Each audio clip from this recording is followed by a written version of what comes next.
abbiamo deciso appunto di intervallare un po' le questioni parlate alla musica e abbiamo voluto iniziare con tre giovani, forse tra i più giovani suonatori di Launeddas. Ci faranno sapere loro stessi che brano eseguiranno, quindi la sonata all'elevazione. Sono tre allievi di Michele Deiana, tutti e tre molto giovani. Abbiamo voluto dare proprio l'inizio di questa serata a loro per dimostrare di quanto le Launeddas siano vive, siano in piena salute e diversi giovani siano, voglio dire, chiamarli allievi forse è quasi riduttivo perché sono davvero molto molto bravi e quindi li ascoltiamo, diciamo anche appunto come si chiamano.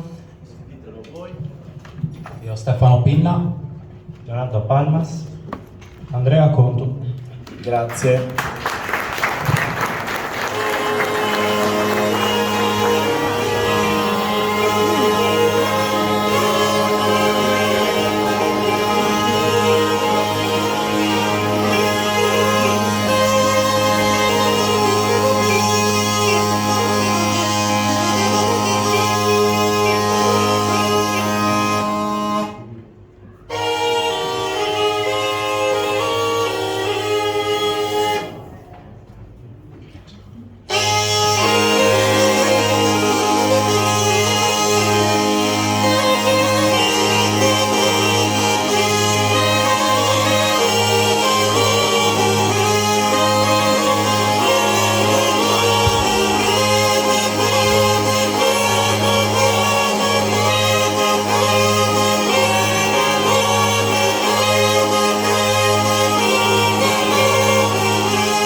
Grazie mille, complimenti.